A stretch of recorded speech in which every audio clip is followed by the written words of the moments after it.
ever had a rough morning? Like, really rough? Your dad woke you up early singing Christmas carols really loud. Your little brother drew marker on your favorite Christmas sweater. Or you run out of marshmallows for your hot chocolate. My whole morning was just, awful. What am I supposed to do? How should we react when we feel that way? Now, which way?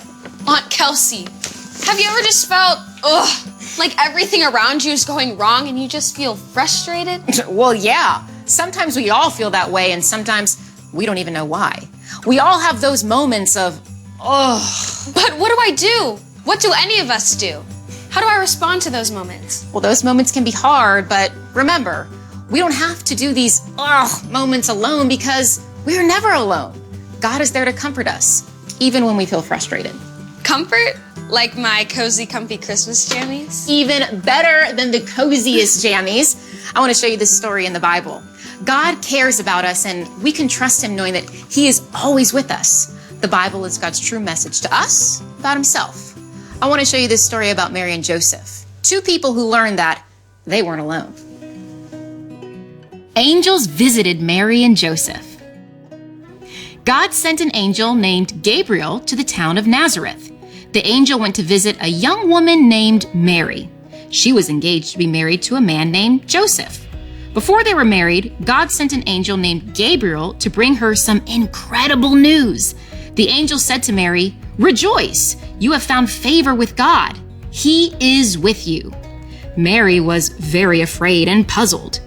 "Don't be afraid, Mary," Gabriel said. "God has chosen you to have a son, and you will call him Jesus. He will be great and will be called Son of the Most High. He will be a great king who reigns forever." Mary asked Gabriel, "How can this happen?"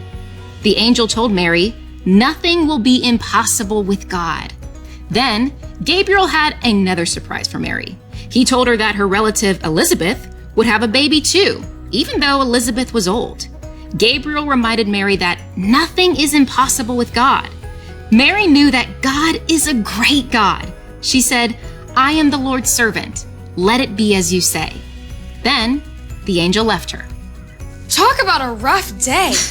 I can't even imagine how scared I would be if an angel gave me this news. Right? Did you notice what the angel said? He told Mary not to be afraid and reminded her that nothing is impossible with God. Mary must have trusted God a lot. She did, and she would have to continue trusting God. Read this next part to see what happened. Mary hurried to Elizabeth's house. When she arrived, the baby inside Elizabeth leapt for joy.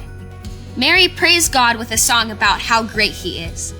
God was keeping his promise to bless the whole world through Jesus. Mary stayed with Elizabeth for 3 months. Then she went home. When Joseph discovered that Mary would have a baby, he decided to quietly divorce her. After Joseph made these plans, God sent an angel with a message for him. This time, the angel delivered the message in a dream. As Joseph slept, he heard the angel say, "Joseph, son of David, don't be afraid to take Mary as your wife. The baby boy is God's son. You will name the baby Jesus, because he will save people from their sins." When Joseph woke up, he did exactly what the angel said. Joseph married Mary. Later, when the time came for Mary to have her baby, Joseph named him Jesus. Wow. So God comforted Mary and Joseph during this crazy time in their life? They trusted him when they had no control over what was going on. Not being in control isn't easy. It's even harder to trust God's control over my life. I think Mary and Joseph would agree with you, but they trusted that God is always in control, and that was comforting to them. God comforts us too. So when my dad wakes me up early, my favorite Christmas sweater is ruined, or something happens I didn't plan and everything feels, I can remember that God is with me, and that is comforting. My hot chocolate! It's gonna be all warm in the mug, but no marshmallows to float in it. Well, good news. Aunt Kelsey to the rescue. You did make enough for both of us, right?